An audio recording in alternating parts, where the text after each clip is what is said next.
Okay, so we're gonna start the video in 3, 2, 1. What is going on, internet? It's your boy Kevin Cracks Cards here, back at it again with the boys at late night, Team Illusion late night. I'm joined by Darkeye. Darkeye, say hello. What's going on? What's going on? And the Big Daddy himself, Daddy here. What's going on, y'all? What's going on? Like, if people don't know you guys, I mean, I know Darkeye makes videos, but you guys, starting with Darkeye, can give a couple sentences. Oh my god, like an essay writing. Couple quick introduction on you guys. Darkeye, you go first. Yeah, I'm a big COA collector. I collect a lot of. Jeez, I got these hiccups still. I got these. I collect a lot of pre-samples and samples. I am one of 5 people who own a master set of samples. Wow. But yeah, and then I do streaming for COA, and I'll continue to do streaming. I can't wait to see Primordial Rise. And I'm trying to get in and play a little bit more. So Big Daddy's definitely going to need me. I know he wants to have a few more people to play against. So it's going to be a lot of fun to be playing Primordial Rise. 100%. And you would say, like, in terms of your like skill level, like from 1 to 10, 1 is like the worst player ever, and like 10 out of 10, you're the best player ever. Like, where would you put yourself as a number in that scale? I don't know, maybe like 2.5. Like 2.5. I definitely know how to play the game, and I've studied the rule book a couple of times, but I definitely don't think that I could go into a tournament and take like first place in a tournament. I do think that I could. I think that I could have done better than 9th place that Meta had, but maybe I couldn't. Maybe that's just me, blowing smoke up my own ass. I don't know. Shots fired. Shots fired, Meta. Shots fired. Okay. Thank you. Well, we're glad to have you in this gameplay and general discussion call. And Big Daddy himself. I wonder why they call you that. What about you, my friend? Who are you? Man, I do a little collecting, but mainly just a player at heart. I love the game. It's just the gameplay kind of got me hooked.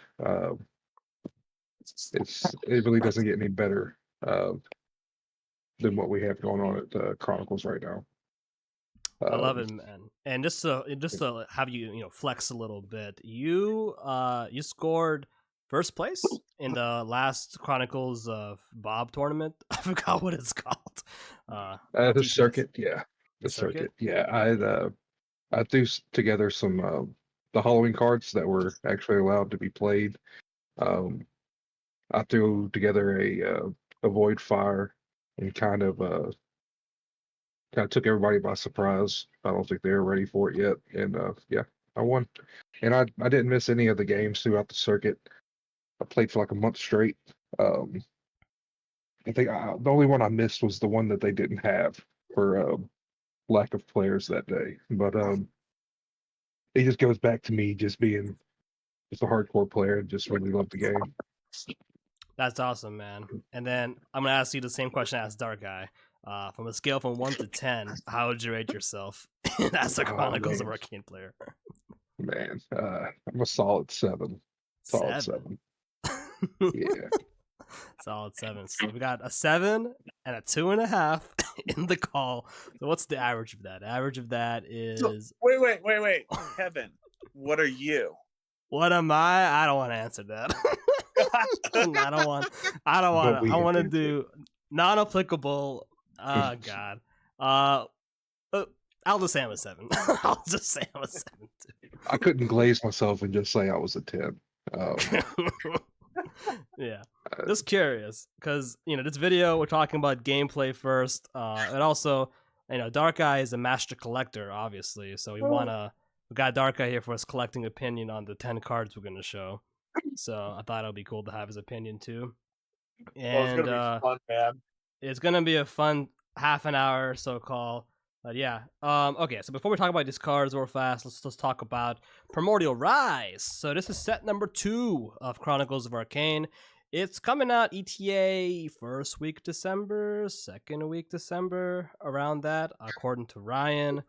And yeah, so just like I think 4 hours ago for all of us, I mean 4 to 5 hours ago, Ryan just dropped 10 cards, and these are 10 special cards from this set. The set's pretty big; it's 200 plus cards total.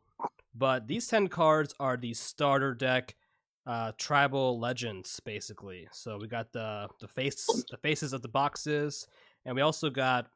I don't think we had this in the first set, guys. These cards also have like a partner, like a beast, like I don't know what to call them, like a partner creature, I guess. I was noticing that as well. I was legit gonna ask, like, what are your guys' favorite card out of these 10 cards were. Excuse me, I still have these hiccups. I don't know when they're gonna go away. But yeah, they have two cards and like they seem to go together. I kind of noticed with the can't really say your name, Hialar. It actually looks like he's riding the Deceitful Blackwing. So I'm gonna go out on a limb and just say that they are. I mean, they're obviously connected, but it's got to be like their creature, their animal in the Chronicles world. So Yeah, no, it honestly I think is really cool. Like they kind of matched like a lot of like Jurassic Park influence, obviously, but kind of like riding Yeah. the dinos in Jurassic Park. And there's of these 10 cards, they're very similar in that the legends themselves are all 4 costs of their type, so for air, for fire, for water, and their partner are also 2 per deck, and also 5 costs of their type, so 5 air, 5 earth, whatever. So very obvious like mashing synergies there, but yeah, Wow, these that's a cards. good catch. Like I did not notice that until you just said that. Thank you very much, as Elvis would say. um, but yeah, basically, I think it's cool synergies overall. But the question is, how good are these cards and how impactful they're going to be? So before we get started, one last thing. I want us to all give ratings of these cards when we review them. So the ratings are very, very simple. We got a 1 to 3 scale. So 3 out of 3 means it's going to be a metagame. You're going to play it, right? Just play the card if you're playing a deck of its type. 1 out of 3 means I don't want to play the card, meaning you should not play this card in general. It's probably going to be a detriment to your deck. And then, a 2 out of 3 is kind of in the middle, like maybe play it. It kind of depends on your deck play style. Like a 3 out of 3 is going to be I should play this in every fire deck or most fire decks. Whereas a 2 out of 3 is like, oh yeah, I should maybe consider playing it if it's in the archetype. So yeah, super simple rating system. But yeah, guys. So yeah, we'll just get into it now. So our first card is Hialar. Trey, gut me if I'm saying that wrong. Hialar, the Devout Flyer. It's a 4 cost air. It's a Legends. Primal Cloudwalkers, 1 per deck. Aerial Pierce 1. So that's our first card ever we're seeing with that keyword combination. Very interesting. Hialar may be invoked as if he has stealth if invoked adjacent to Deceitful Blackwing, which we'll talk about next. And it has this effect called Evasive Maneuvers. When Hialar is targeted by an opposing action, roll a d6. If even, counter that effect. If odd, resume that effect. So a little bit of a automatic counterspell going on. And it's a 3/5. Okay, so Darkeye, first impressions. I mean, so first impressions, I really like that these, like the art of the two cards go hand in hand. I know that Sergio and Carlos were some of our first artists for COA. Excuse me, and I really like that they go hand in hand. If you look at the two arts, I'm just it's absolutely stunning. I this is my first time looking at all these cards, so I did not look at any of these cards beforehand. Oh, wow. So as soon as we started recording the video, I said, okay, I'm going to start looking at these cards. But I think that having Ariel and Pierce is good. What I think it actually gives a really benefit to is having that stealth if you're having a Deceitful Blackwing adjacent to it. I think that having that nearby would be would be decent and could see a lot of play. I see. So what would you give it as a number right now, from like 1 to 3? Like, do you think this will be a metagame from your impression? I don't know if it's be metagame because I don't know how much air's out there, but I could definitely see someone like I think I'd label it as like a 2, where I could see it being metagame if people started like really playing air, and this could fit right into some of the other air cards that are coming out. Which again, I think that Ryan would do something like that. I can't imagine Ryan just dropping this specific card and then no other cards that would help this. I see. But for you in particular, from a collecting standpoint, like, do you think this will be a collectible card? I mean, you mentioned the art is pretty Oh, badass in the set. definitely. I think it's a definitely collectible card. I lean more towards the Deceitful Blackwing. I actually like that card more. Um, but I would definitely want one of each, if I'm being honest. Like, they're very like Sergey and Carlos did a very good job on those two pieces of art. Like, oh, they're gorgeous. The two pieces that they did. Absolutely agree. Big Daddy, what's your opinion of this card? Uh, man, I like it. Um, it's just I haven't been sold on Pierce. Um, it's just I guess not yet. I think it's a good card. Maybe not metagame. I like the fact that if it's targeted by an opposing action, you could roll and potentially counter the effect. Um, I'm wondering if it counters like creature effects. It just says targeted by an opposing action. So would that be um, the invocation of like an Inferno Dragon? Could you roll the dice and then potentially nullify the effect of that? I guess I That need to get um, clarification on that whenever we get all these in hand and actually start playing with them. Um, if it does do that, I'd say it's probably a solid 2. If not, and it just counters spells or something like that, I'd give it like a 1 maybe. Um, I just don't know what the is targeted by opposing actions mean, like what's all covered under that statement, like what it all entails. So uh, I guess a solid 2. I Um, see. As also a player, I kind of agree with you as well. Pierce has been relatively weak in the current game. Part of that is that right now positioning is really easy to play around. We're seeing a lot of diagonal placement in the metagame to avoid these kind of zone-based conditional effects. Now, that said, Pierce is never bad to have, and I've had it actually be impactful in some games and tournaments I've been in. So it's not a useless ability. well, Um, no, I mean I don't mean to say it's useless. I just yeah, mean it's not um it's just not my favorite uh to have in my deck. I just don't get any use out of it personally. Um, no, with yeah, it having 100%. aerials, great. And even with it just being a Pierce 1, doing that 1 damage to something behind whatever I have, typically my back row creatures are going to have some kind of beef. Um, Archmage or a dragon or something along those lines that has a good amount of health. So the 1 Pierce, um, just not sold on it. But I mean, I we have 200 cards coming.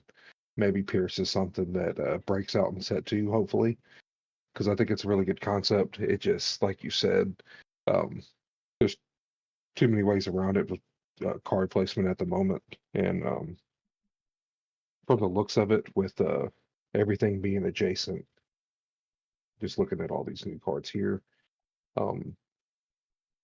Maybe it's going to be um, something that comes up in metagame play.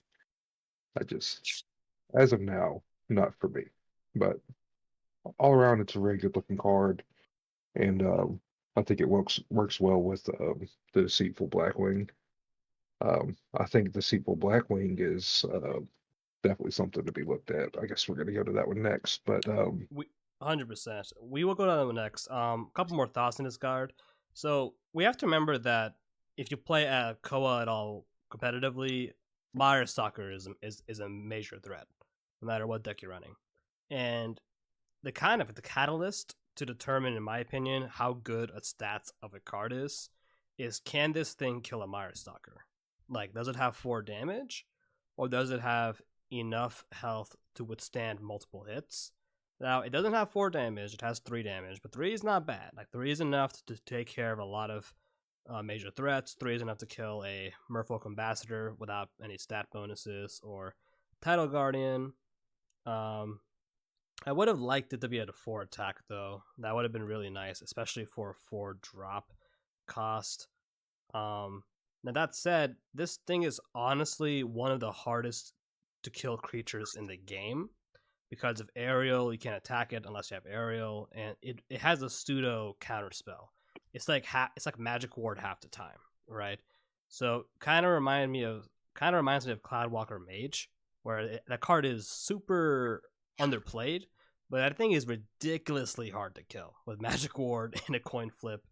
I get to just counter stuff, So in terms of, is this card, what's the rating? I'm gonna give it a 2 out of 3 as well. Like what you guys said. It's a decent card. It doesn't change the game remarkably for air, but it is the only, it's the only decent 4-drop aerial air thing right now in the game. Like, there's not, most of the air stuff that has aerial is 5. So talking about Griffin, talking about like that Wind Dragon, there's a lot of expensive air stuff, and I'm just happy to see aerial air stuff at 4. Like, rather than 5 or 7 cost. Well, that's just and, me. To go off that, Kevin, like, this is coming out of the air theme deck. Correct me if I'm wrong. This is coming out of the air theme deck. So, like, I would assume that there's going to be some other artifacts or something else in there that's really going to buff these up even more. Which is why it's like, I feel like it's a 2, but it could easily be a 2 that could easily turn into a 1 or a 3 without me realizing it in any moment. Like, we get the decks next week in 2 weeks down the road, and people could really be loving this or hating it. Like, who knows? That's true.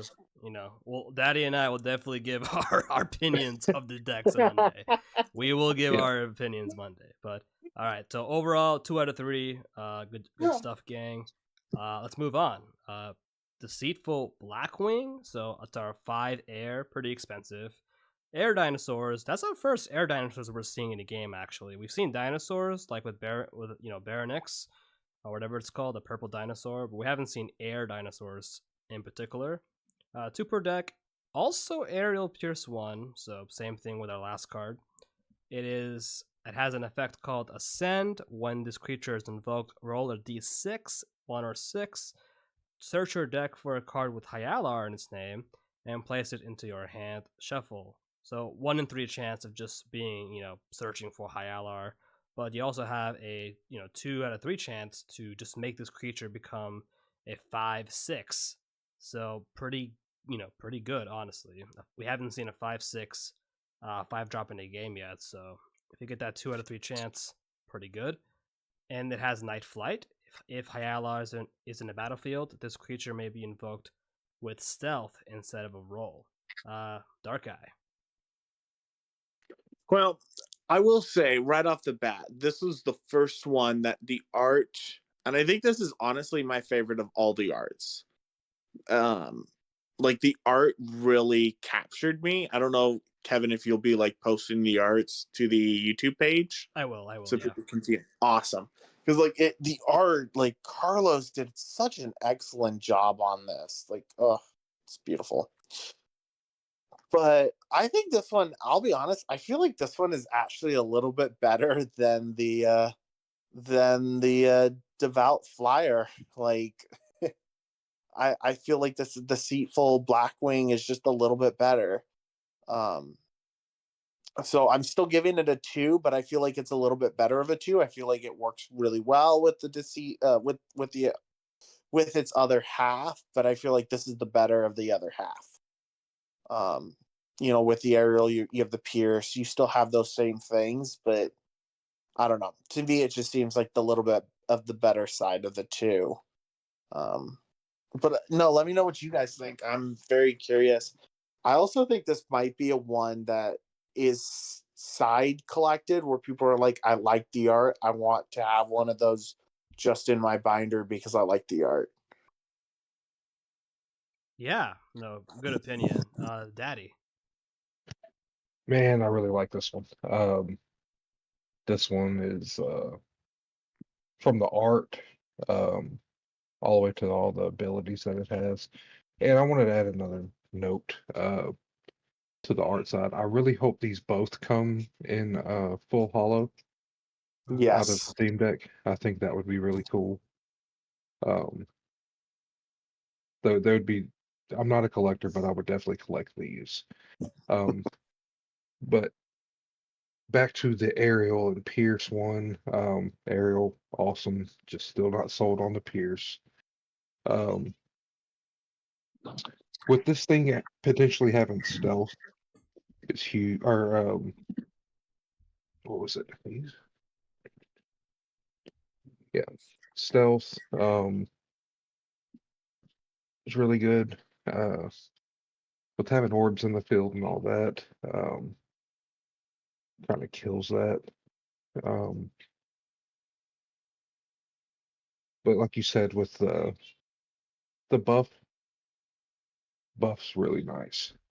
Having a 5/6, kind of hard to deal with. The shuffling, I like all of that, but still kind of pricey. But I mean, it looks like they're all going to be a little pricey. I'm hoping they implement something in the game that is able to cheapen some of this stuff up. I just don't know if we're going to be there yet with set 2, but hopefully in future sets, we're going to be able to cheapen some of our creatures. 5 seems like a whole lot with just how things are now. That's really what I got on it. I think it's solid. I'd give it a potential 3 with the attack and health buff, just because it'd be hard to deal with. And yeah, I mean you could swing your stuff into it, but it'll die. I mean it's gonna have the high health, especially I guess just in these tribal deck tournaments that are gonna happen. I believe having this with the air is gonna be nice. I'd give it a 3. I think it's a solid 3. I From actually, I'm actually more in line with you guys. Darkeye, Darkeye, I agree. This card is actually better than the legend it has. Not only in terms Appreciate it. of the, not only in terms of the art, but in terms of the gameplay as well. He's like, oh my god, am I wrong here? But yeah, what Daddy is saying, I mean, this card is like a 3. I did want to actually add on to Daddy's point. So if you don't play Chronicles of Arcane competitively, we have to understand that the card that's shaping and warping the metagame is the ancient call, the Foundry. The Foundry is, let's be honest, guys, it's a cracked card, and Well, it is, as a cracked okay. card, what it's doing is warping the metagame to have cards that are have neutral in their cost. You know, part of the So- reason. Okay, Darkeye, go ahead. Well, I was just gonna say, I think for at least all three of us, we know that, and I know that the viewers probably do need to know this.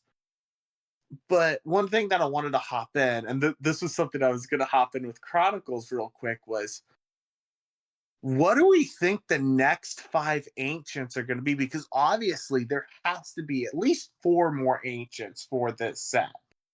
And do you think that there'll be another neutral ancient for this set? Do we think that we'll get another 5 ancients at least for this set? I'll let Because they're not Daddy. going to give us the reprints. They're going to give us new ones. We know that. Most likely. I'll let Daddy answer first, and I'll go. They're more than likely going to have a whole new set of 5, but potentially with how cracked the Foundry is, we might not. They might hold off a set with another neutral ancient, or we might get a neutral ancient that somehow kind of counters the Foundry, which would be kind of cool. But it's all wishful thinking. It probably won't happen. But if we get 5, hopefully it goes that route and it kind of nerfs the Foundry. If we only get 4, I'm cool with it. So That's fair. That is very fair. As a collecting and investing standpoint, I think it would do injustice to make another neutral ancient. Right now, in my opinion, the game needs just better vanilla quote unquote foundries with fire, water, void, air especially. They need better ancients as is. If I'm gonna be really honest, it's actually not that hard to make viable ancients in their type. Like, imagine this: if you made a void ancient that all it did was make 2 void essence and no other effects, that would be good, right? I mean, wouldn't that be Yeah. good, guys? uh, broken potentially. Maybe broken, but with the Foundry making 2 neutral and healing 5 life and drawing you an extra card at the end of your turn, right?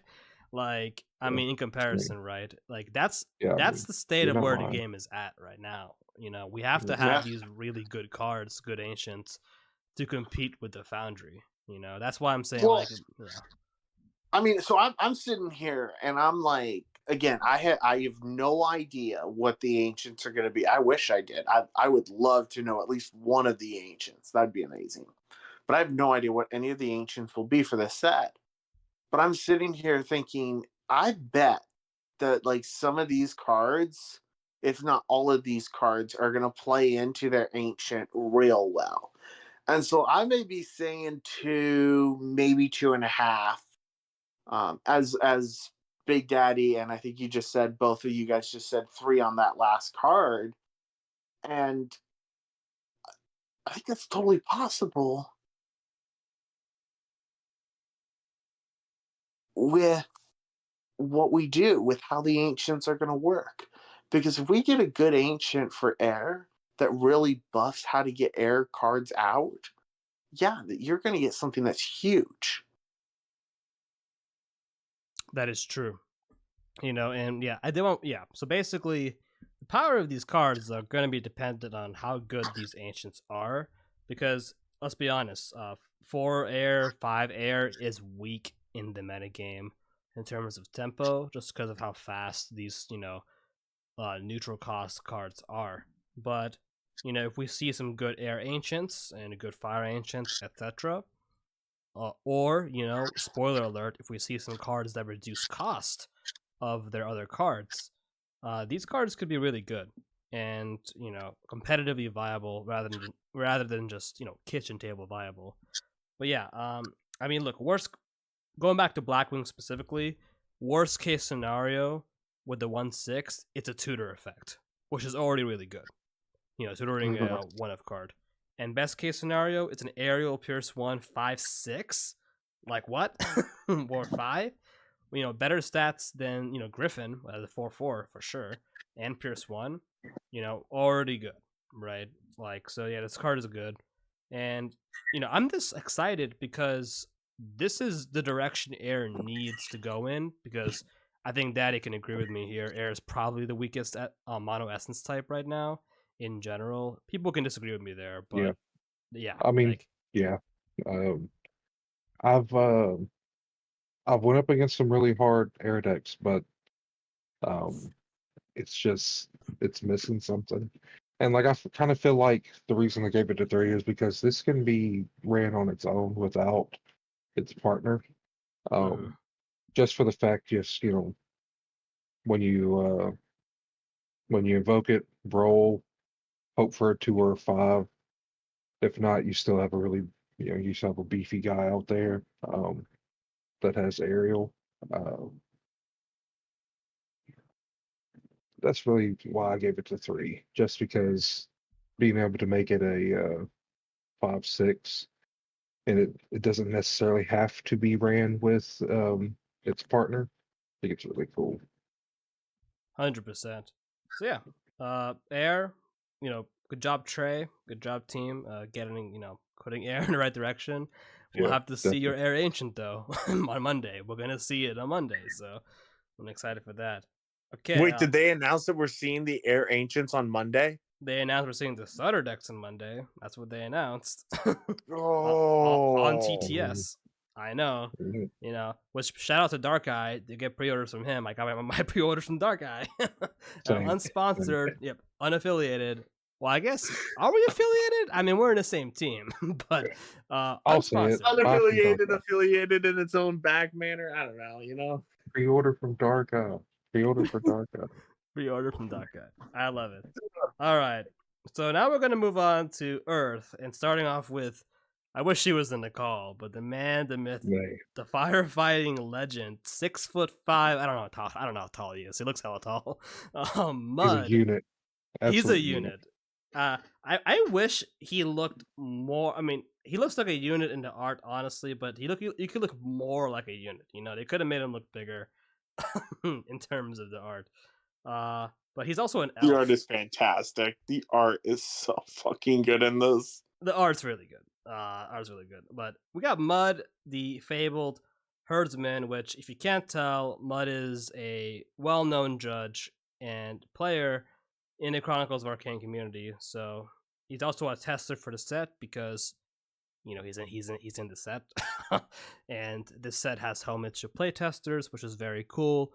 We like seeing that. So what is Mud? Mud is a 4-cost Earth Legends Primal Elves.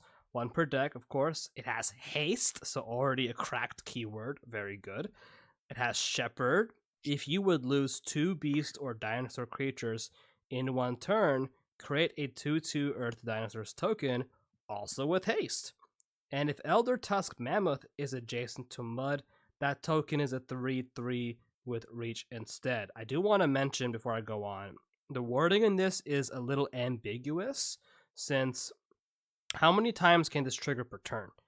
It doesn't say once per turn, but the wording, if you would lose 2, because it's very hard to lose 2 at once. It almost makes it seem like it's a multiple, instance type effect, but we'll have to see the rulings on it. Either way, if you just make 1/2/2 per turn by having 2 beasts or dinosaurs destroyed, which is actually very easy in Earth since you have a lot of Earth beasts, that's still good. Okay, so Yeah. going on. Mammoth's Call, exhaust Mud, and pay 5 Earth Essence. That's pretty pricey, to be honest with you. Place an Eldertusk Mammoth from your Sanctum to a front row, position you control. Darkeye, thoughts? Well, my first thought is the artwork is 10 out of 10. Sergey, again, knocked it out of the park. I know that Mud was talking in the Discord about how it looked like him and everything. I don't know if he was teasing or if he was like really loving that. But I do think that he knocked it out of the park. I really like how it like brings the dinosaurs to life. And again, because it's Mud, I actually just messaged him and was like, "Hey, do I get the first sign of this one? Like, I wonder if he's already promised that to somebody." We're gonna But I box. Sorry to interrupt. Keep going. but I think it's a really cool card. I think it looks good. Playability wise, I don't know how I feel because it has haste, it has reach, or those tokens have reach. Yeah, those tokens would have reach.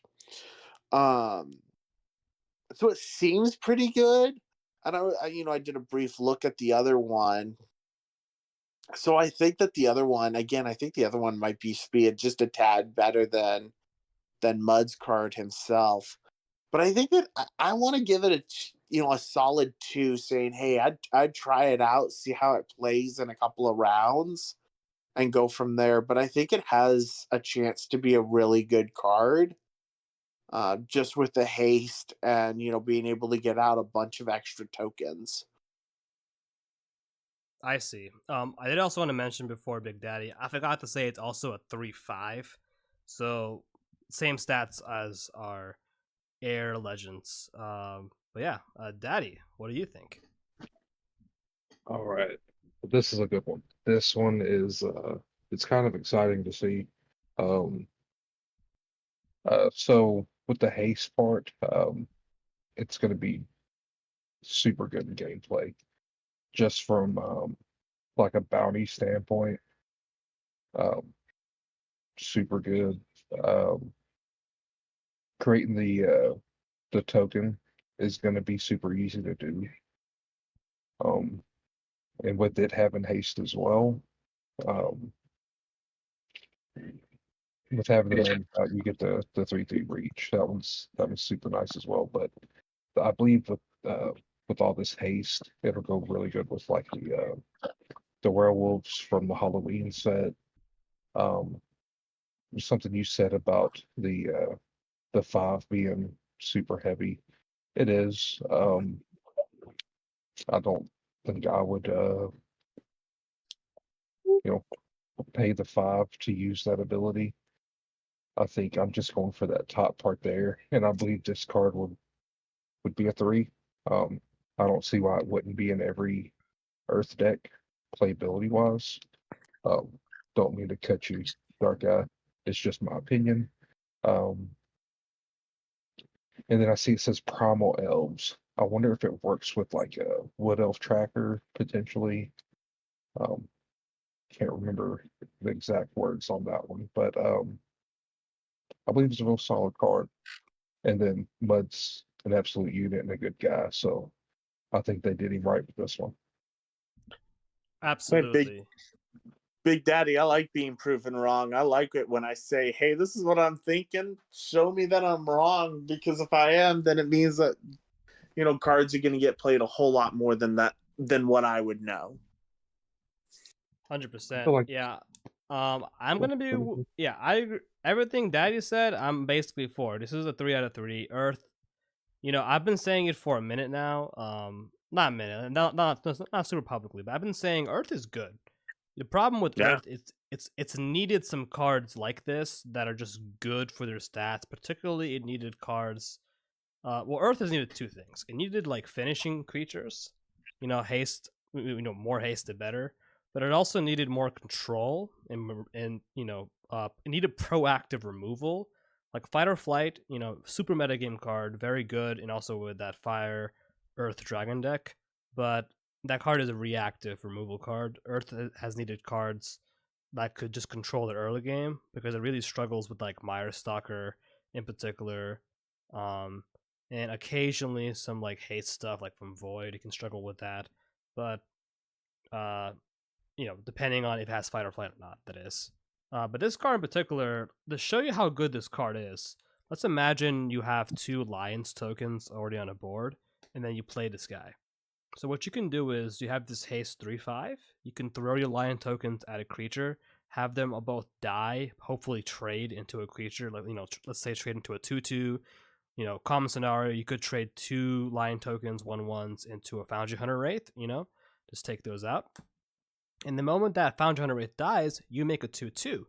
So that 2/2 has the same stats as your 1/1s. It just has 1 body, which is not as good as the 1/1s in general. But hey, you basically preserve the stats of your 1/1s with this guy.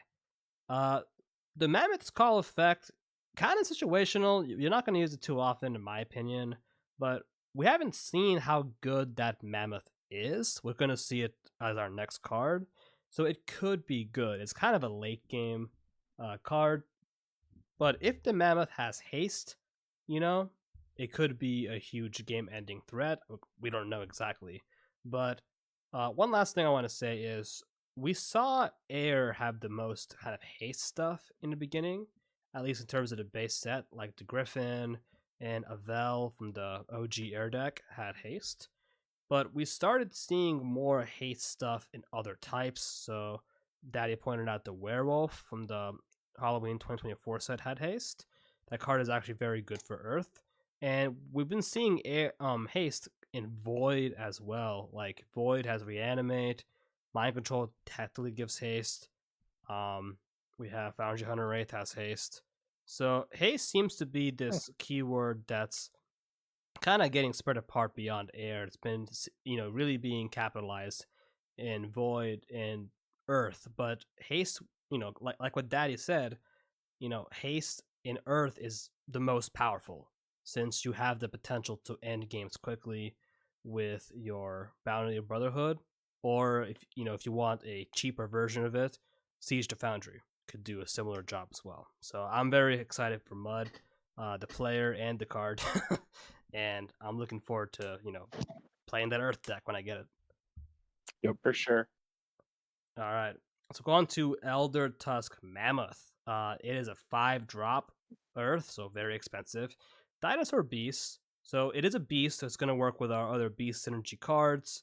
Very nice, particularly with Elder Druid. A lot of synergy there. 2 per deck. Formidable. Nice seeing more formidable in a game. It has Pack Beast. While adjacent to this creature, other Earth creatures have +0/+1, so 1 extra health. While this creature and Mud are in the battlefield, they are the only 2 valid Earth targets for opposing spells and abilities. So this is basically like a super taunt, right? I'm taunting their whole, creatures, but I'm also taunting their abilities. So any single target removal or control, like mind control, you have to target the Mammoth first. And it's also a 5/5. So about the stats we're going to see for a 5-drop.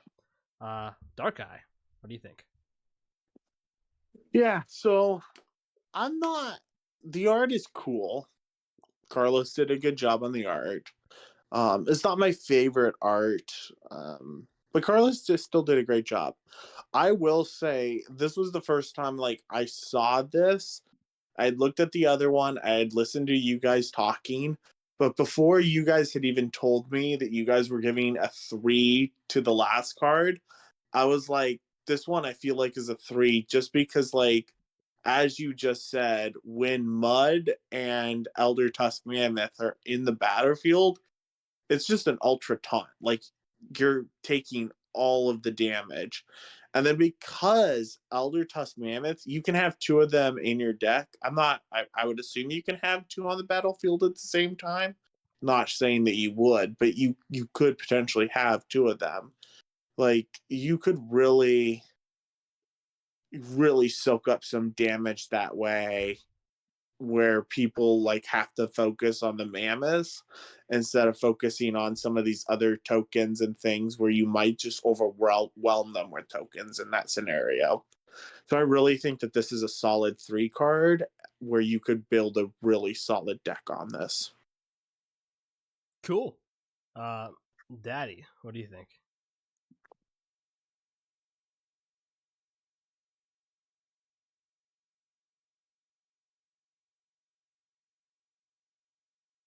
Hello, Daddy. Oh, hey, yeah. I like the art. Maybe not as much as some of the other ones, but I think it's cool. It might be cool in a hollow. Um, I just I feel like it would be something really hard to stop. Um, with soaking up all the abilities and like you said with the mind control, they would have to spend their 5 great Earth essence to mind control the thing. Um, I feel like I would rather just run the mud than these. That's just me, just because the 5 cost. I would give it a 3, because it can work. It's just something that I'm probably not going to build on myself. With it having formidable and it's a 5/5, it's going to be hard to kind of stop. And maybe potentially if you got like a bounty out, this thing could swing for huge amounts. But I just with the cost of the card, um, like I said, I'll still give it a 3 because I could definitely see it being a problem. If somebody built a deck right around it with mud and this together.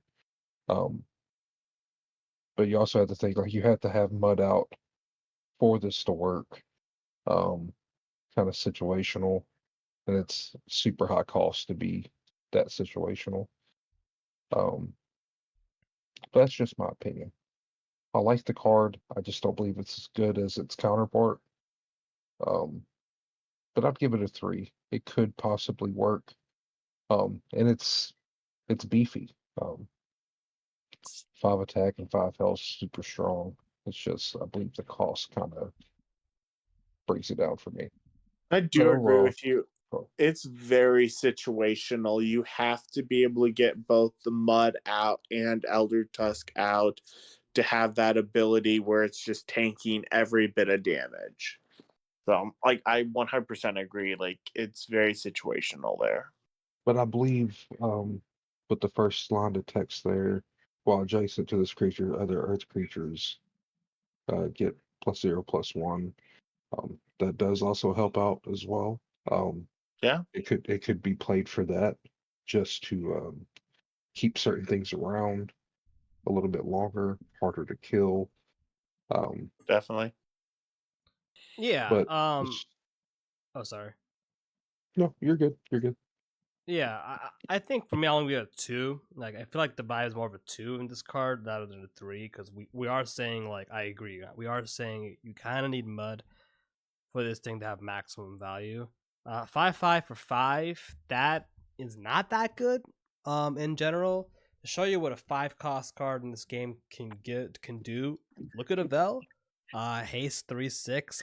He comes in. He's gonna maybe deal 1 damage to 6 creatures. Insane for a 5 cost card. You know, like there's better 5 cost cards in the game. You know, in general than this. And Avel is also a 4/1. It's 1 neutral, so Avel should be worse than this guy. Uh, hot take. Formidable is an underrated keyword, though. The real power of, if you compare Formidable to Menace and Magic, which they're functionally the same, you have to have, for both of them, you have to have 2 defenders to be able to defend against this guy. Formidable in Chronicles of Arcane is so much better because when you deal combat damage to creatures, you deal the full amount of damage to both of them. So it makes this guy a lot more threatening to have to block against.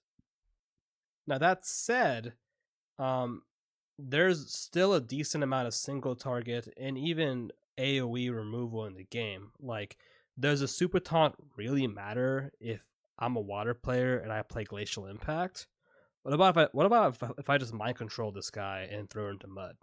Like, that's the same thing. Like, I just kill both of them with one, one card. You know, like there's Yeah. easy ways around the super taunt. I don't think the super taunt is honestly that good. Like, most of these taunt effects really aren't good unless they're on like a low enough cost card, and it's also on a card that's pretty tanky for what it's worth. Why is the monkey baboon not being played? 1/4 3 cost taunt, because it's just too high cost, and honestly, like the stats aren't good enough to justify playing it. It's kind of the same thing with the super taunt. Now, the +1 steroid, going on the allies, that could be good, but it definitely does not justify the cost of the card. I gave it a 2 out of 3 because, it could be a finisher, but I would only run it with mud. And really, what it's doing with mud is protecting your little guys, or even protecting like Elder Druid or some other high value Earth stuff. But yeah, I mean, we have to remember that this guy is also a beast, right? And also a dinosaur. So any kind of beast, dinosaur, or dinosaur beast tribal deck, with synergy there, which I'm gonna guess we're gonna see some beast, at least dinosaur tribal stuff, this set. Any kind of synergy there with the tribes could bump this guy up to a 3 out of 3. We just gotta see those cards come out, because right now I'm not that impressed by the Mammoth. And hey, the art is also good. The art is still good in this card. So yeah, good stuff. It's like an alligator, Yeah, hairless woolly mammoth with extra tusks. I think it's tight. I think if it comes in hollow, it'd be super dope. As a hollow would look sick. Yeah. Either way, I'm just glad Carlos. I think as a hollow would look really cool. I hope it's a hollow. Have to see. I really do. Have to see. We'll have to see. Oof. Okay, now we're on the fire now. Wish we had Zaza here, but I'm sure he's going to put out his own video and talking about his opinion on these cards for sure. So we got first to fire legend is Forgoth. I don't know. Forgoth? I'm going to call it Forgoth. So Forgoth, Caller of the Flame, 4-drop, fire. It's a 4/4, so it's our pretty good stats already. At least what we expect. So its keyword is reach. Interesting. Oh, it's also a Legends Primal Pyromancer, so more Pyromancer. We've been seeing Pyromancers every set in general. We saw them with base set. We saw them in an Exterior War with one of them. So more Pyromancers on per deck. Beyond reach, it has Cult of Fire. If you control at least 3 Pyromancers, you may exhaust Forgoth and 2 other Pyromancers to search your deck for, forgive me for saying this wrong, Lophostropheus Wyrm, I want to call it Worm, and place it in your hand. Power of Flame, exhaust Forgoth. The next dragon or dinosaur creature invoked gains +1/+1 until start of your next turn. Darkeye, good or bad? I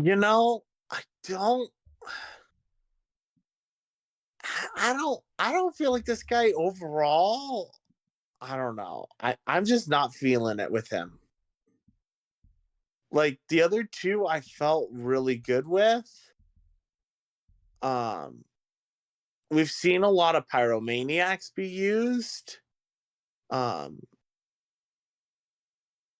I haven't seen this new card Primal Primaries, so like that's new.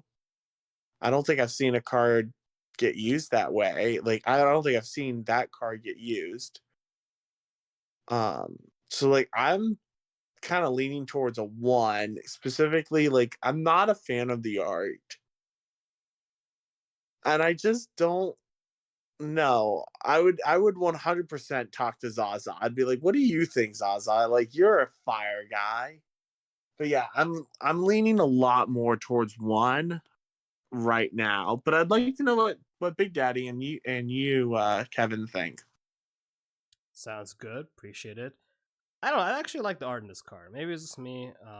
But yeah, Daddy, playability standpoint, Daddy is not a main fire player, but he's a fire void player at heart, and he's also in general a fire advocate. So I'm excited to see what you think actually here.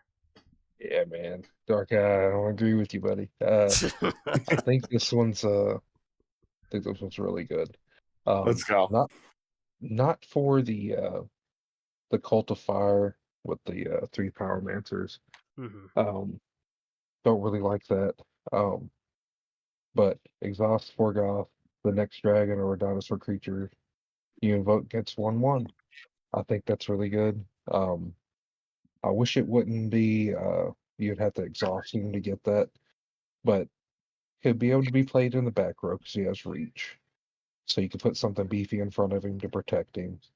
And then really you could just beef up any of your dragons, any of these. I mean, we're going to get loads of dinosaurs in the set. I think it's a really solid card. And I like the art too. the art's kind of dope. But it being a 4/4/4, uh, that's super good in my opinion. It's cheaper. It's easier to get out. Um, I really like the power of the flame. I think it's something I would use in a fire deck, in a version that I would like to run. Um, even with like what we have now, with like Inferno Dragon, to beef up Inferno Dragon at all is kind of outrageous. Yeah. Because of how strong it already is. Um, with it having reach and being able to be protected by something else in your deck, also puts it out there. I'm gonna give it a 3. I think the artwork's solid, and I think what it does is super nice. Not the Cult of Fire, but the Power of Flame is super good in my opinion. Um, maybe when we look at this next card, I'll change my mind about the top one, but exhausting all that to just go and get one card wouldn't be worth it in my opinion. With fire, you're trying to get damage to face. You're not really going to want to have to exhaust all your pyromancers to go over there and search your deck for the Wyrm. Um, purely just my opinion, but I think it's a solid card. Yeah. I also give it a 3, but not actually for similar some of the same reasons. I agree with you. Cult of Fire is not that good.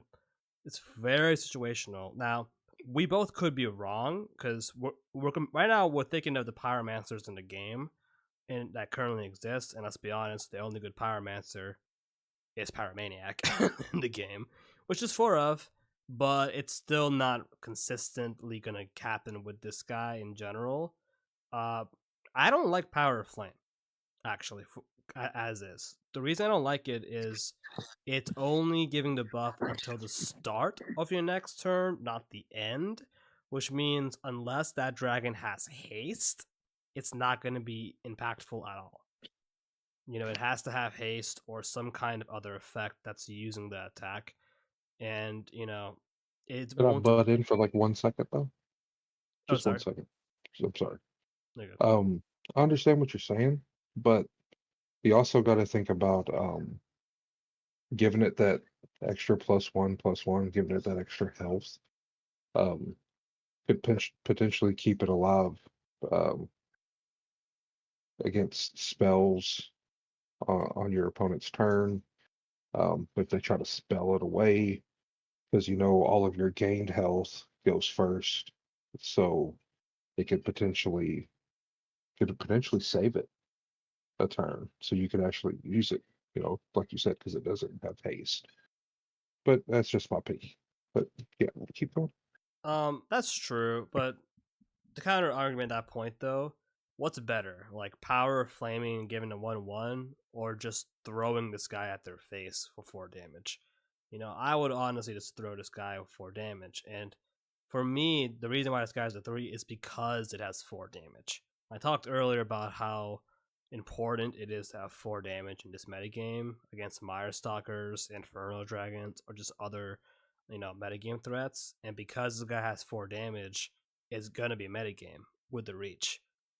Reach is a very underrated keyword in the game, and in terms of the metagame fire decks, it's not very hard putting a body in front of this guy. Let's say like an Ember Hatchling or even a Pyromaniac, and just having them tank for this guy. Just the stats alone in the reach make this guy a 3/3. We need to see more 4 attack creatures in fire because that's good. But hey, Cult of Fire and Power of Flame, they could also be good abilities. It just depends on what we're gonna see in this set from Fire. If we see other pyromancers, hopefully we will see them. It will make Cult of Fire more consistent, and we may see a pyromancer archetype really brewing. Because right now, the current metagame Fire deck that's been pushed by Zaza, from the last tournament. It's kind of a hybrid of pyromancers and dragons, more on the dragon side. So it would be cool to see a pyromancer focused fire deck. And the power of flame, it's not completely useless. We have to remember that we do see at least one dragon with haste. We see the Dragon Knight, the kind of the face of fire in the game right now. It's a 7/5 Dragon Haste. So it could be good with cards like that. I'm just saying, like, +1/+1 or another attack with reach in the back row. I would probably go for their attack. But we'll see how good the Wyrm is and if Cult of Fire is going to be worth it. Speaking of the Wyrm, let's talk about it. So it is Lophostropheus Wyrm. It's 5 fire, so again, pretty pricey. It's a fire dragons and fire dinosaurs, so both synergies there. 2 per deck. No aerial, even though it has wings in this art, but it does have formidable. So we talked about how good formidable is earlier. It's a very good keyword to have.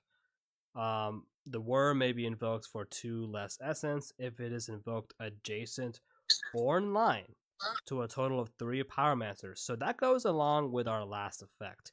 So if you remember our last card, it searches for the Wyrm. If you exhaust the Pyromancers. And then if you invoke the Wyrm in the middle of those Pyromancers, it costs 3 fire. So for 3 essence, you could get out at 5/5 formidable. Very good. Obviously it's super conditional on getting the setup, but it's possible. And it also has Dragon Rage. So if Forgoth is in a battlefield, this creature enters with haste and +1/+0 when invoked until the end of this turn. I do want to point out that if you do get out the search effect with Forgoth, you're not going to be able to also pump it up, pump the Wyrm up with Forgoth also, because Power Flame requires you to exhaust. But if you do play this guy for the 5 fire, you could pump it up with Forgoth for 1, and then this thing will also get haste because Forgoth's out. So this thing could be hitting for 7/6 with haste, which is not bad. Yeah, which is actually stronger than a Dragon Knight, conditionally. So Darkeye, what do you think? Not bad.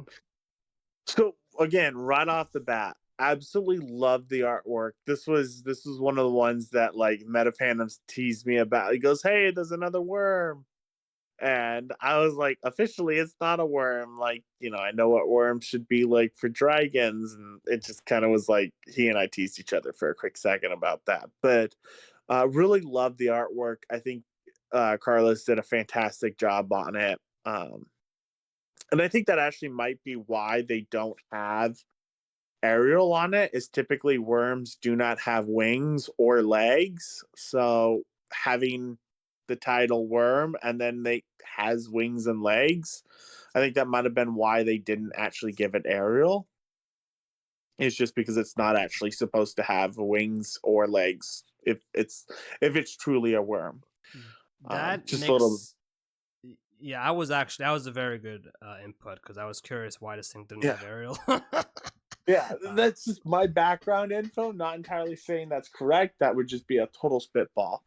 Otherwise, I think it was really good. And then, like, listening to you guys talking about like what you guys and why you guys gave that last card a 3, and looking at this one, I think this card is better than the last one. And I think that if you can play it in junction with the last one, I think this is a solid 3. And as you just said, you can get this card out with a bunch of extra health and haste, which was one of the issues we were running into when you guys were talking about that, was getting cards out in haste, getting them pumped up. So, you could potentially get it out with haste, be a little bit more powerful. If the right person plays it, the person who knows how to do it, you could have a nice card on your hand. So yeah, I'd give it a 3. Very interesting. Big Daddy, what do you think? I like it. I like the art. I don't know why it's flying. It doesn't have aerial, but I like it. I like the formidable, the fact that it can have haste if Forgoth's in the battlefield. Um, it's solid. Um, I d- the top part super situational with having the all the pyromancers. Um, they don't typically stay around long. Um, just from what I've seen in all the gameplay so far, typically they only have about one of them that's able to stay. Um, especially with how Zaza runs it. Want to try to get those guys out of there as soon as possible. Um,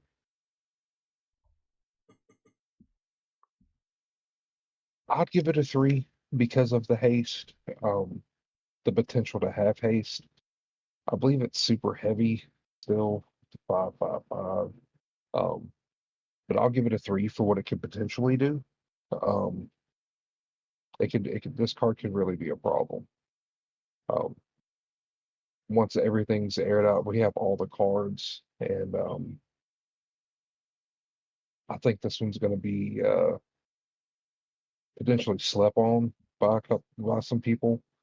Um, I'm going to try to implement it into a fire deck to see if I can get it to work well, and potentially try to get it to cost the 2 less if it's possible. Um, I like it. I'll give it a 3. I think it's a really solid card. Yeah, no, 100%. I'm tempted to also give it a 3. The big reason I give it a 3 over a 2 right now is because it's a fire dragon, and that means it has synergy with Ember Hatchling, which is a very metagame card. It's very little reason we should not run 4 of them. Um, anything that just gives more Ember Hatchling targets is gonna be good. Um, fire wants very high attack damage creatures because fire wants to end games quickly, and anything that's 5 formidable, like 5 attack and formidable, is going to be very strong. And the potential for haste is pretty. It's not impossible. It's not consistent, but it's probably, if you play a tournament, I bet you it's probably going to happen at least one match. If you play like Swiss 4 matches, like our last tournament, this is getting the haste is going to happen at least one time, I think, with the Wyrm and um the Forgoth. So that's good. Um, hard to say how consistent its 2 minus effect is, but it is possible to happen. The main thing is the pyromancers we know, that Daddy and I know, and Darkeye knows. They tend to be very squishy. Pyromaniac's a 1/1 that scales up, but even without scaling, it's a 1/1. So are you going to keep it up? Maybe not. You know. Um. Even that said, just more dragon synergy, more dinosaur synergy. 5/5. This card's not bad. Fire is probably going to run this card. And yeah, and I do want to say it probably doesn't also have, it has wings because hey, maybe it glides. A lot of dinosaurs in terms of dinosaur theory or whatever, to my knowledge, a lot of them glide back then rather than like fly for real. So maybe it's a glider. Maybe that's why it's Yeah. flyable. But maybe it's also a stretch, and with this late night talks get into my brain. Who knows? But yeah, fire. Got some cool cards, and we'll have to see it in action. Okay, we're going down to our last 4 cards here. We're 60% way done with this video. We're going on to Void now. Going to Grah, Umbraskar Hive Leader, to 4 Void Legends, of course. Primal Umbraskar. I don't know what that means, but it's some lore thing, I guess.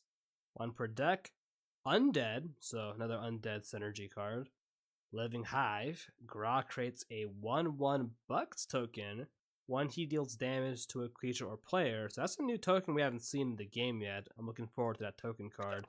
Probably in the set when it comes out. It has Malicious Bites. If Grah is adjacent or in line with Chasmous Grub, you may exhaust Grah to deal 3 damage to target player. And it's also a 2/5. Okay, Darkeye, what do you think? Right. So just right off the bat, this is the first Poncho card that I've seen that he did of these 10 cards. So kudos to Poncho. This artwork is spooky. Like he did a great job making spooky ass artwork. I feel like there's going to be quite a few people who pick this card up just because it's kind of spooky and scary. Oof. Playability wise, I don't know. Like, I feel like the Living Hive actually is going to be pretty decent. I don't know how to feel about the Malicious Bites. I don't think it's going to be that great. I think it might be a little bit more situational. But I think Living Hives will be very good. So I think overall it's kind of more a 2 out of 3 for me. Interesting. Daddy, what do you think? You 2 out of 3 also? Uh, no. Uh, unfortunately. Mm. Um,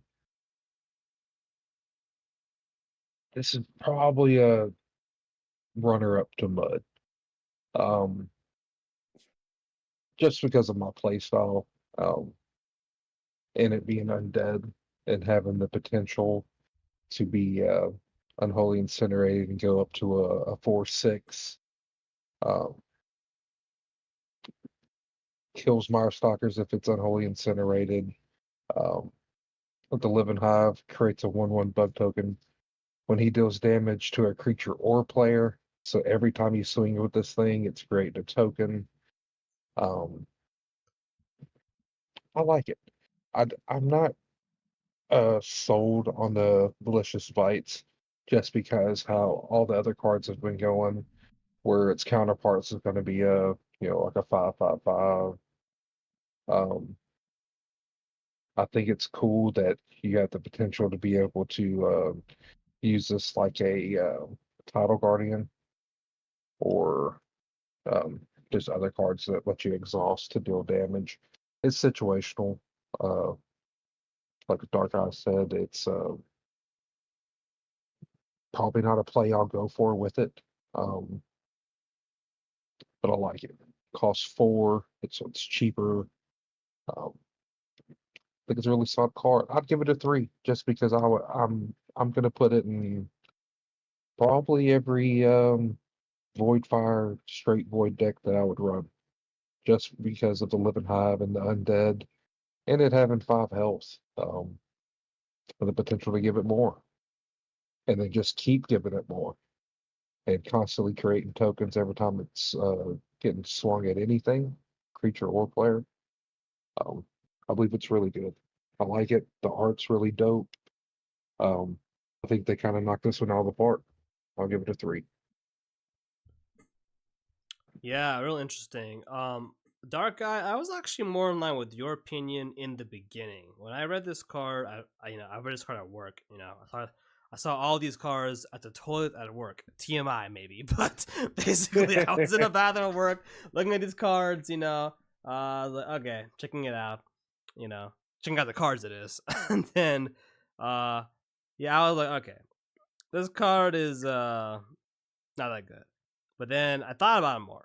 Kind of what Daddy was saying, and this is one of those cards that's very hard to get a read on in the beginning, because you're like, it's a 2/5, right? It's undead. Like, how good are these abilities? So, worst case scenario, this thing gets killed and nothing happened, right? It gets one shot by a Yeah. spell, it's gone. But that's not gonna happen most of the time. This thing is most likely gonna die by combat, and when it gets when combat happens right against this card, it's gonna take at least one attack to kill this thing. Worst case scenario, most of the time it will die to a one shot, right? But it's probably not gonna happen because it's 2/5. So usually this thing will make at least one, maybe two 1/1s. So if you do the math, if this thing makes a single token at 1/1, you could consider it a 3/6 for 4, which is already better than all the other legends we've seen, in the cards. A 3/6 for 4 is very strong, actually. And usually it's not going to be a 3/6. Usually it's going to be a 4/7 because it's probably going to make 2 tokens most of the time. In general, right? The 2 damage is our average, metagame card like Mire Stalker, or Shark, Darkeye Dreadfins, so that's also 2. So 2 of them will be thrown into the sky. Now this guy can't heal. He can't throw a restoration at it to heal it up because it has undead. But it's probably gonna be making some tokens. Oh, we got a surprise guest there. We got Shiny Meta Hunter here. How you doing, Shiny? What's up, guys? Hey, you have joined the podcast call now. So Shiny, what do you think of Grah Umbraskar Hive Leader, the void card that dropped like 5 hours ago? I don't know. I haven't seen it. Let me look at it. Yeah, take a look real fast, and then I'm gonna ask your opinion again after I give my thoughts on this card, and after banter from the other two, Dark-Eyed Daddy here as well. But yeah, in terms of the malicious bites, that effect itself is actually very powerful because you don't have to attack with this guy. You can just let us sit back in the back row and just deal 3 damage for free and not have to take combat damage or whatever. So if you can get that effect to pop off, 3 damage to target player is pretty good, guys. That's like more than 10% of their health, in a standard game. Oh, for sure. You just have to get it set up. And that's what I think is what I was meaning when I was saying it was situational, is that you need to get that set up. And I don't know how easy that would be to get it set up for every single game. And that's why I was leaning more on that too. I think every card that we've seen today, I could easily have said that's a 3 out of 3. But I think that some of these cards, I think, will require a little bit more help in the meta game. And so we have 200 plus cards coming out. So some of these cards are obviously going to get a lot more help and are going to be super competitive. Some of these cards, maybe not. So something I'd love to see is in I don't know, January 1st. I'd love to see, hey guys, we've had Primordial Rise for a month. Let's see what the meta is now. Well, these were the 10 cards that we talked about in November. Where are the cards now? I'd love to do a video like that with you. You know? That would actually be pretty fun. Daddy, you and I, and then Shiny in as well now. That sounds pretty good. But again, that's just to see what my original score was versus what the community saw him as. It's just I could see it now, player wise, the potential to get this guy up to an 8/8. Yeah. Creating all those tokens. Good thing it says when deals damage. So when they're swinging into it to try to kill it, it's creating tokens. Yeah. I think it's really good. Also, along with that, remember also Malicious Bites also makes tokens as well, so it's easy synergy there. And guys, this is also a great target for cards we had the Unholy Fire, but more commonly you're going to see synergy with this card in Sacrificial Nexarian King, because it's a 4. You play Sacrificial King on turn 5 if you're playing on curve, that is, and you can get this guy to be a 4/5 with the king. And hey, the buck tokens are actually really good with the king, because you can just sacrifice the buck tokens with the king, all day, all night, as is. Beyond that, it's also a good target with Reanimate, since, we just throw this guy in and Reanimate will make a token. And tokens are permanents, right? So it's also a decent Reanimate target to maintain value. Void has some of the best early game in Chronicles of Arcane. Look at Frosty the Cat, Bounty Hunter Wraith, Death's Herald, the Bats, right? A lot of good early game cards, but it also, Void needed better mid game cards, and this 4-drop mid game is going to be a big threat. So I like it a lot. I mean, it's Yeah. crazy. Like, every time you hit something, it creates a token, no matter what. Yes, sir. Yes, sir. Yeah. Yeah, it's pretty good. I give it a 3. You give it a 3? Yeah, I give Yeah. it a 3 also. Sick, guys. All right, third to last card, or I guess third to last card. Chasmous Grub. So it's a 5 void. It's a void bugs. So interesting. 2 per deck. Immovable. So hopefully this is not a typo, but this looks like a new trait, new keyword in the game, guys. So interesting. We don't know what it does yet, but if I had to guess, I think it can't be moved position wise, but I'm not sure what that would matter. So interesting. Bug offering. You may sacrifice 4 bug creatures you control to invoke this card for 3 void instead. Kind of costly. Consume, exhaust, pay 2 void, and destroy a non-token, non-bug creature you control. Okay, so that means you can't use a bug you made from the last card to use consume. This is a good target with mind control. We've seen mind control with Death's Herald. I was kind of pushing that in the metagame recently, and so this is a good mind control target ability. Create a 2/3 void bugs token with life drain. Chasmous Grub may only exhaust to pay for this ability if Grah is in a battlefield. So consume is conditional. You have to actually have the Grah out to use the effect. And very interesting, it's a 1/6. So I don't think we've seen a 1/6 5-drop in the game yet, which is questionable stats. Darkeye, as usual. What do you think?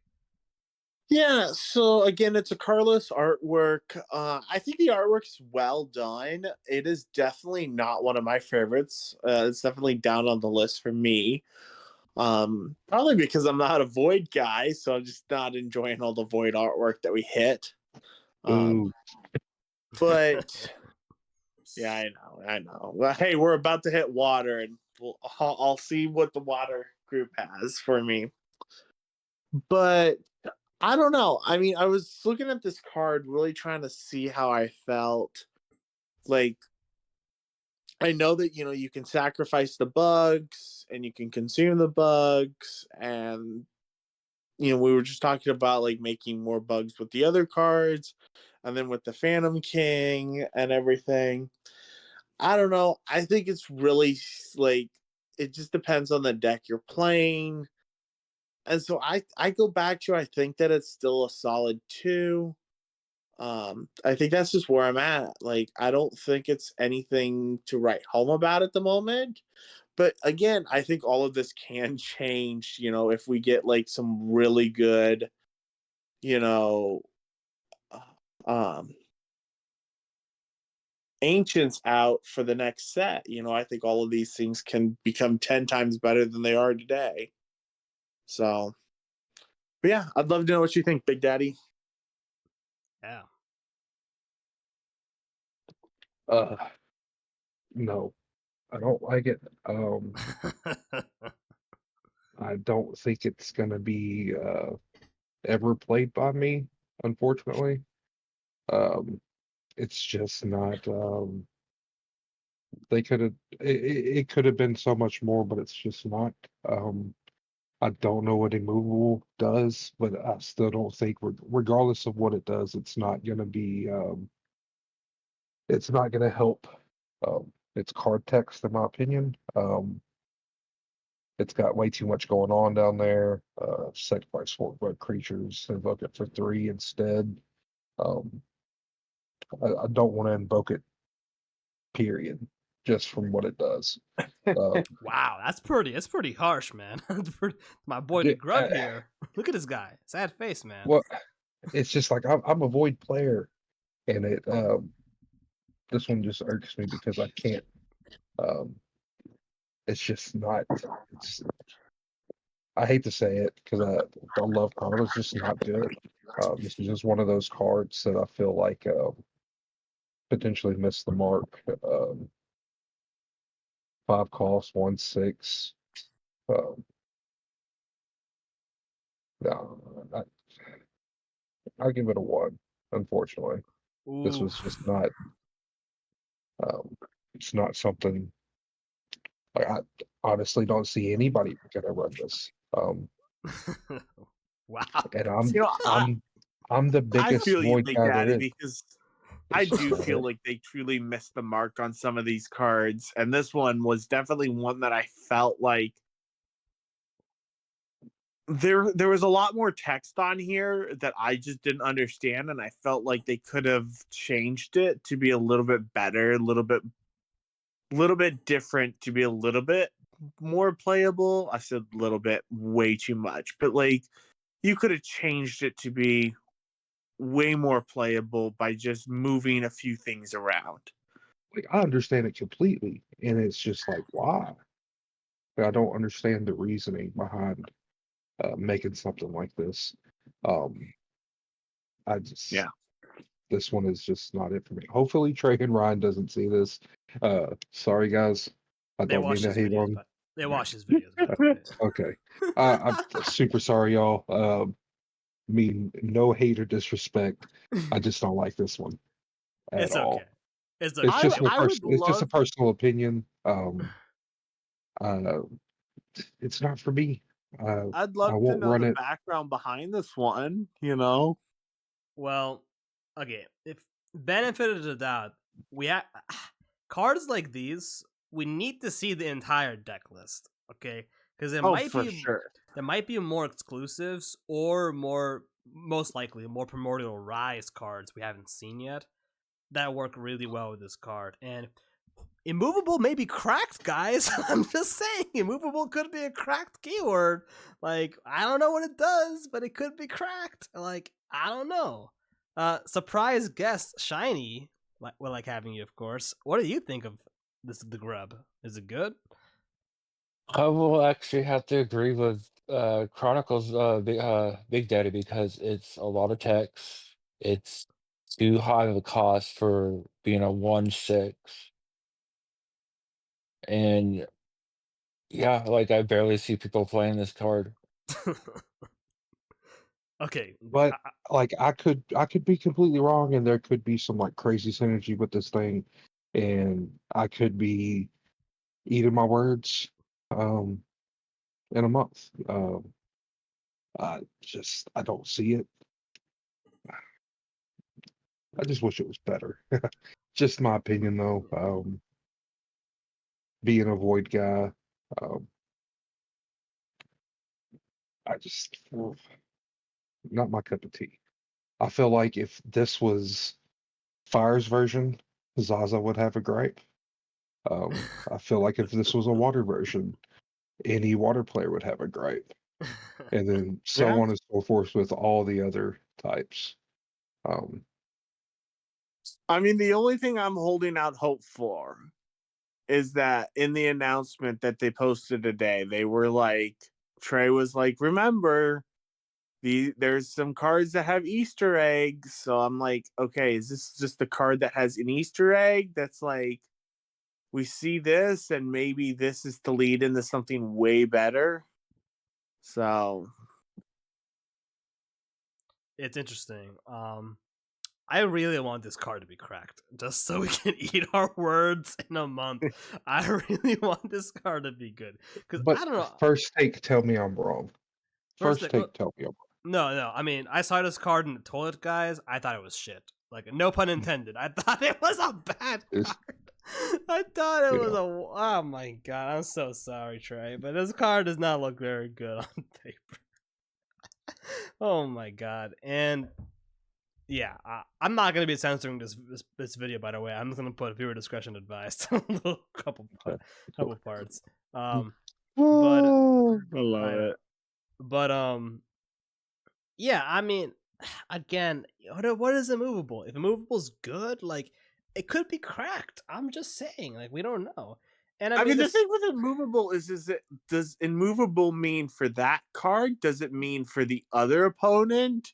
Like while you have Hmm. immovable out on the battlefield, nobody can move around the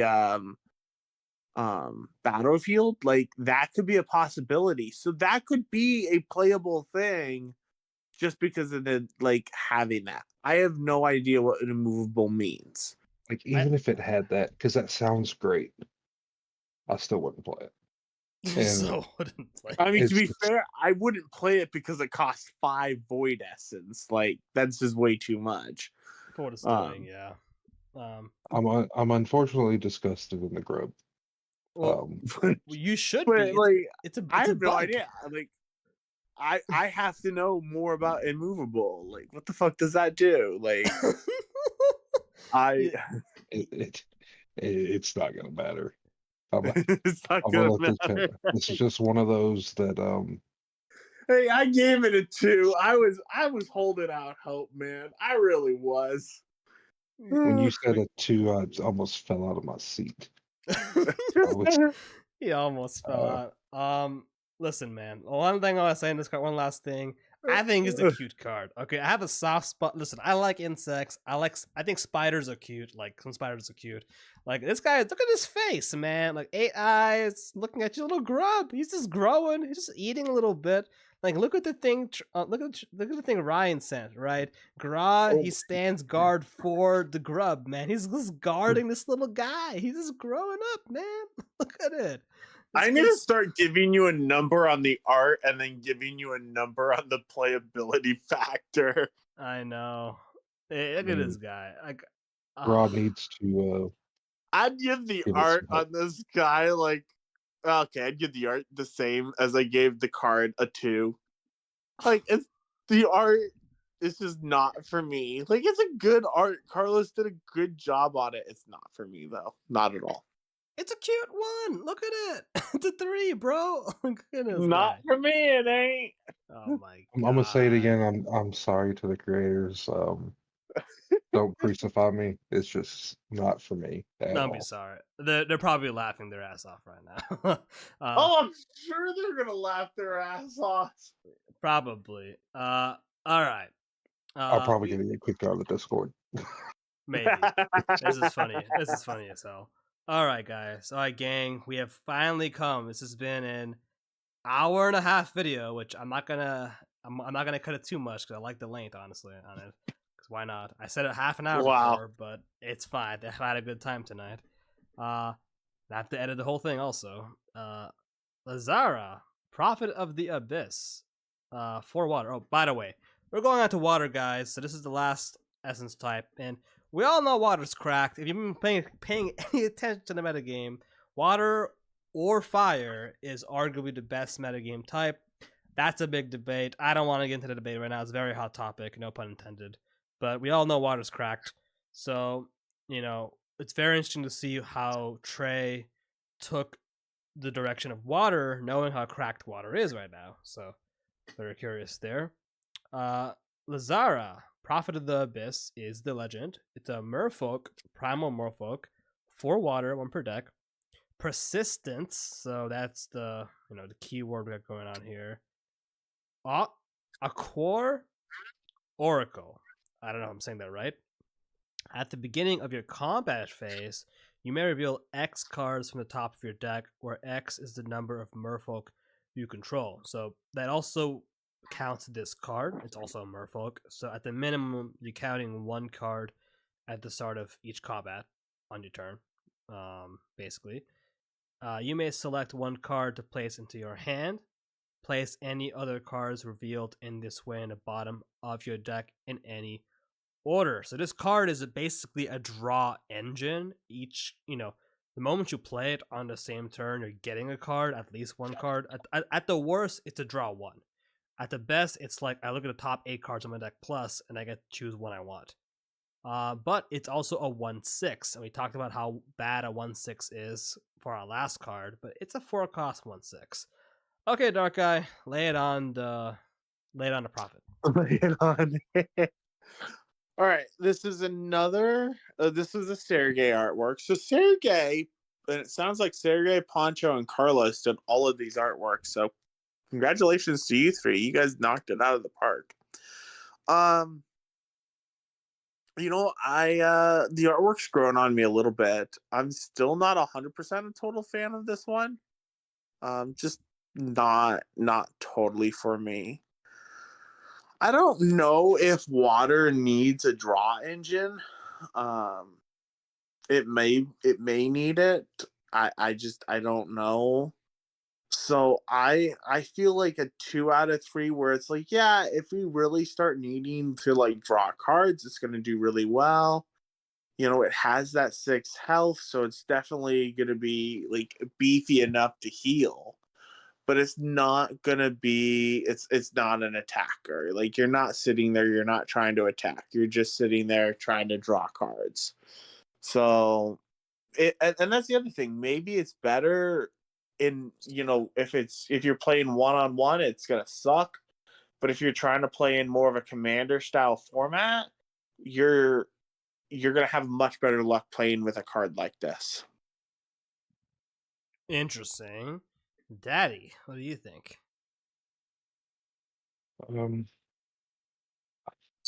I think it's better than it should be. Just for a Marstalker deck, it's already a pain to deal with, and then giving it a something with a 6 health to put in a back row and just somewhat mill through your deck.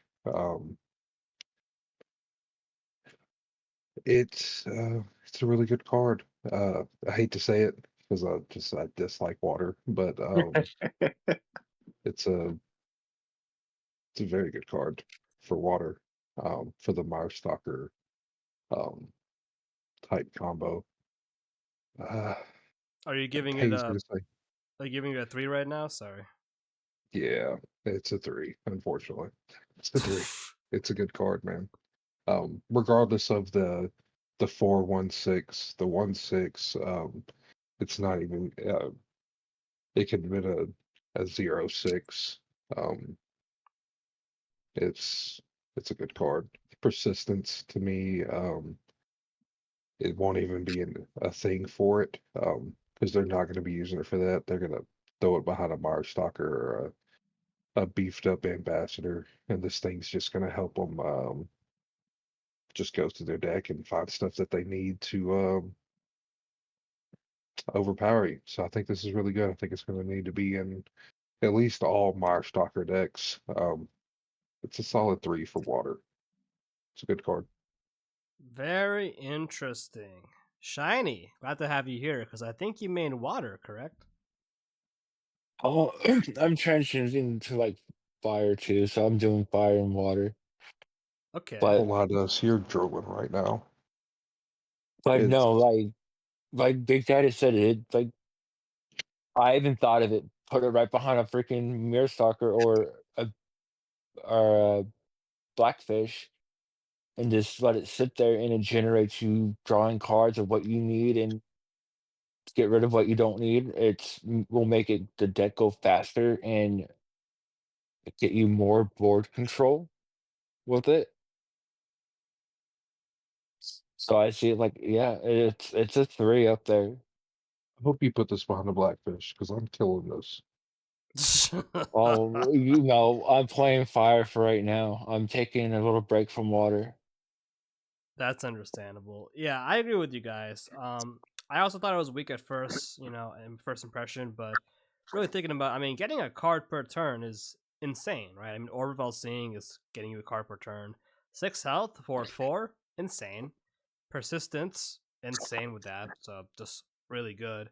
The thing about this card is it never loses value, right? I mean, worst case scenario, you're getting one card and the card pays for itself, right? In terms of its card value. Like, I play a card, I get a card. Now, just keep in mind though, with cards like these, with higher cost draw cards, higher cost draw cards are not that good usually because you're paying so much essence to having to get the draw power out. That said, it's very easy to get this thing to get a ton of value because it's probably not going to die. It's going to be on for at least a couple turns. And you're not just getting one draw, you're getting like multiple reveals. And also, it might be impactful later putting cards in the bottom of your deck in any order, with cards like that.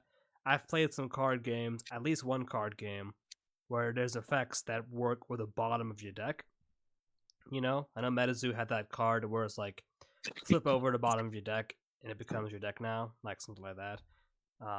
So you never know in the future when that effect may have some merit.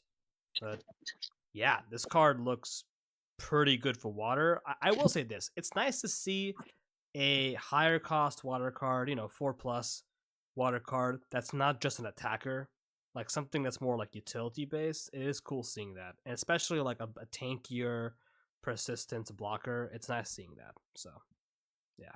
And before we do, I got one more thing for it. Say Yeah. this is putting like a straight 40 card water, and it's not outrageous to have 4 merfolk on the field. So say 3 or 4 turns of looking at 4 cards, taking one, putting the rest of the bottom how you like it. You're stacking the deck for in game and knowing exactly what you're gonna have. Yeah, It's super good. that is true. That's stack the Somewhat deck. somewhat cracked. Somewhat cracked. A little bit of a That is cracked definitely card. cracked. We like cracked cards, guys. That's the name of my channel, basically. All right, good. So we are on to the last card here, very last card. It is very fun podcast, I guess. We're not doing called Black Chasm Devourer. I like the art. I'll say. Second punch art. I think we've seen 5 water. No, the art of the last card was also good, by the way. Just saying that also.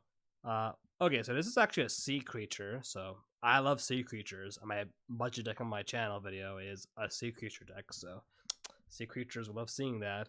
Sea dinosaurs, also cool. 2 per deck.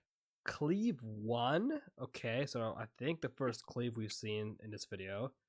Prophet's Eyes. When this creature is invoked, you may give it -5, -4. So it's almost dead. It's going to be a 0/1 to search your deck for Laizara, Prophet of the Abyss, the last card we saw, and place her in the battlefield exhausted. So kind of a cracked effect. This is basically 2 like tutor cards potentially you can have in your deck for the last cracked card we saw. But in exchange for making it a 0/1, that is. And if Laizara is already in the battlefield, this bad boy has haste. And it's a 5/5. Alright, Darkeye. What do you think? I mean, you already stated that the art is done by Poncho and it's great. I just want to second that. I absolutely love this artwork. Poncho did a fantastic job on this. I might actually have to message him and be like, Poncho, I need you to doodle this one for me. I need a sign and doodle of this one. It is such a great artwork. For playability wise, I like this one, especially knowing what I know from you guys off that other one. If I'm playing the other, we're allowed to have 2 of these per deck. If I'm playing one of the other card per deck, I'm definitely playing 2 of these. So I'd rank this as a 3. I think this is going to do a really good job. Worst case scenario, like I've already played my Prophet, and so Black Chasm Devourer comes in with haste. And I get 2 of them that come in with haste. So that's a pretty beefy guy that has full health that come in with haste. Worst case, so that's worst case. Best case scenario, like I pull one of them out, and then I get my Prophet to come in, and then I get Mirror Stalker or Restoration to heal him up. So yeah, I think he's a solid 3. Cool. Daddy, what do you think? They're breaking my heart. They keep giving water the cheese. No. I, I don't appreciate them giving water all this cheese. It's a super good card, man. I could see so many ways it can be played in both the sea creature and merfolk deck. Cleave is another one of those that I was never really sold on. But from what this thing does, man, probably wouldn't use the first effect very much. In a 40 card deck, well built deck, you'll more than likely see that the card that we were just looking at and already have it invoked. In like a sea creature deck with the Dread Fins. And then this being a 5/5 with haste, if she's already out there, cracked. Super good. The artwork is super good. This is probably one of the best that we've talked about tonight. Even with it being a 5 cost, it is super good. Definitely better than Earth one, right? Or the Mammoth guy. Yeah, I would say it's definitely better than one of the other ones that we've seen too, for sure. The Void, yeah. Shots fired at the grub. the Shots grub is fired. the grub is going to get devoured by the black Chasm Devourer, unfortunately. Oh, man. It breaks my heart, dude, but it's a 3, and this is like a solid 3. Uh, Damn. unfortunately, Shiny. What do you think, my friend? Card's broken. It's straight broken. Like probably will never use the -5, -4, but to move Big Daddy said it already had Lazarus out, had Punch's card come in haste and uh straight fire to the person and like hit him for 5. It's just straight broken. Dang. Shiny, just to re-gauge your opinion real fast. You weren't here earlier, also Daddy as well. Just to remind you guys that the Wyrm.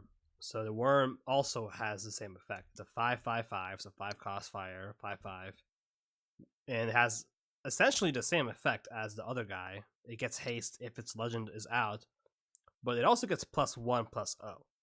So would you say it's as broken when you compare it to the fire guy having a better effect, essentially? yes, just from the Y- fact that water's already hard to deal with. Yeah, because oh sorry, Big Daddy, I didn't mean to interrupt you. Go on. I was just saying, it's water's already hard to deal with. It's hard to keep up with. Um, and adding something like this, um, with haste, if that card's in the battlefield already, um, man, it's rough. Just to have the potential for water to do something like this is crazy to me. Um, yeah, I think this is better than the fire where it, like I said, water's hard to handle, um, and it's getting cards that are going to be hard to handle. Um, and even if it doesn't come out with haste, it's a sea creature, so it's a super heavy sea creature. It's the heaviest sea creature I think in the game at the moment, just from seeing this. Um, It's Buffs Title Guardian. Um, it's a super good card. It has a lot of uses that it can be used for. It's um, giving it the -5, -4 is something that shouldn't be done to it if it's ran. Um, it's it's it's dummy good. Unfortunately, it's really good. dang. Uh, Thank you for that, Shiny. But What were you saying also? but yeah, no, I'll still say it's still broken because it's water and there's 2 different essence. So I'm going off during the essence for the essence types. Yes, it's broken for water. In the fire one, yes, it is broken for fire. So it kind of evens out in a way that they're both broken. Like they're both good cards. water, like Big Daddy says, is very hard to deal with. You have those Mire Stalkers, you have the especially mermaid ambassadors that just beef up like crazy. But yeah, it's broken for water. And the Yeah. fire one, like it's broken. The fire one's broken for fire, like because I read the other card that it came like you have Pyromaniac and like Pyromaniac out, and it just beats up that card. Like it's fire and water are like the most broken essence in Chronicles, I believe. At the moment, Yeah. They're yes. yeah, they're the top. They're the top two right now. Yeah, we were talking about that earlier. Like, it's definitely a debate, but for which is number one. But they're both the top, right? It's kind of indisputable. It's obvious that it's void, but I'll let y'all have y'all spin that. Hey, Void Boyd is has good good. cards. Void I Void would has say some that good cards. Yeah. they do, and so it's like Void. Sometimes if you don't get a handle on Void in the game, you're done for. You're like it's game lost. Like Big Daddy's done it to me a couple times, and I will admit that he's beating me with reanimating, getting Abominable out, and just knocking me out. It'll be giving out my cheese, man. Easy, it, it Sorry. it's easy. possible. All right, guys. So those are the 10 cards. I want to end off the video with just ask each of you one more time, just any final thoughts you want to get out of your chest real fast. Darkeye, go with you first, my friend. I am really excited for this set. I cannot wait to stream it and to rip into this. I have a lot of people asking me when it's dropping, so it's gonna be a lot of fun. Nice, Daddy. Um, I'm also super excited for it, dude. What are how long is this video at now? Almost 2 hours. Yeah, we've took 2 hours just talking about 10 cards, and it's a 200 card set. Yeah. Um, it's it's looking really good. I'm excited for it for the gameplay aspect of it, just to get new combos and new cards in our hands to just play new stuff. Personally, I really like Grah. Um, I believe it's going to help some of my decks. Super excited for it. Um, yeah, dude, it's coming. Can't wait. Nice.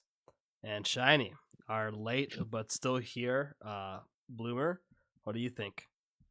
I'm excited for Rise. Like, I'm excited to see new cards, freaking get new cards, throw them in the decks, see what um gameplay we can come up with all the cards and what we can build. It's gonna be crazy. Seeing all these new combos from other people, seeing new combos in like combos are like, oh, you thought of it, but you didn't want to do it. In tournaments, seem like it actually play out. And you're like, oh, okay, I thought of that. Like let's see if I can try that move in another time.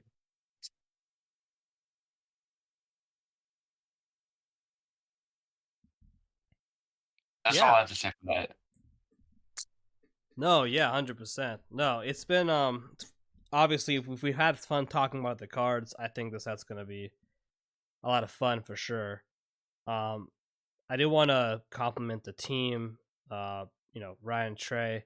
I think this set, we have to remember again, this is our first set with all real artists. So artists, definitely a level up from our last set with some AI, majority AI art. That got some backlash, but still, we still love the game. We still love the team behind it. And as someone who used to, do game design, for a carding company, um, you can tell there's a level of professionalism seen in the cards. The costs being all the same all around, the deck limits being the same, but yet the stats and the effects being very different from each other. There's a level of care that was took into the design in the set, and which exhibits that professionalism I'm talking about. So I'm very excited for that. Overall, I think all the cards we saw can be viable or are already viable, and this is the right direction to take for all the essence types in the game. Water got good cards, some cracked cards, yes, but we needed cards that had not as good stats, more utility, or good stats but that were higher cost. Void got some interesting stuff. Fire got some good Void cards. got Yeah. the root. Void got the root. Yeah, Void got a really good card and like a really questionable card. Fire, it got good cards in general. Earth got some good cards, and Air just got some good cards. There's good cards. But I did want to reiterate what Darkeye said earlier on. What's going to cement our opinions in a couple of days is those ancients. How good are their non-neutral ancients going to be? Because if they're good, these cards will be even better than what we mentioned earlier. But if Foundry is still cracked and Foundry is still the number one ancient in the game, that may be a bad fate for these cards in general, because none of them work with Foundry. And I would like to see a metagame where Foundry is seen less. I'm not saying kick Foundry out, but I definitely want to see less Foundry. So. No, and I agree. I'd like to see, I'd like to see something where I can build a deck with just the water ancient. I don't have to use Foundry. So. Yeah. And I feel like that's coming. I feel like Chronicles is going to run tournaments with just non-Foundry agents. Hopefully. I don't see them not out. I know that they're keeping tabs on tournaments and just games played and how many times Foundry's played. Nobody's running anything but Foundry. They didn't make the cards for no reason. They want them used. So I believe we're going to get tournaments with non-Foundry ancients. I think it's going to be pretty cool. Yeah, I think Ryan's a great guy. I think Ryan will have figured it out and be able to fix it for this set. I don't see why that wouldn't have been an issue. So it's gonna be really interesting to see all the ancients. I don't know what the ancients are, but I'm really excited to see them all. So, and I hope that they're gonna be super playable. Awesome. All right, guys. Well, I want to thank my team Illusion for being here. Thank you, Darkeye, Daddy, Shiny, for being part of the call. It's late for all of us, later than some, later for some. So I thank you guys for being here. And yeah, if you like these kind of podcast style videos, please like, comment, subscribe. Tell us if we're stupid in the comments. Dislike it if you hate us. Do all that stuff. I read every comment and I comment to all your comments. So say if you hate me and I'll say I hate you back. No, I'm just kidding. I'll say I love you back. That's okay. I'm running straight to the comments to call it stupid. Oh my god. That's so retarded. That's so funny. That's so funny. But yeah, that's it, guys. It's Kevin here, and it's Team Illusion here. We'll see you next time. Peace. Please tell me that I was recording. Okay, I was recording.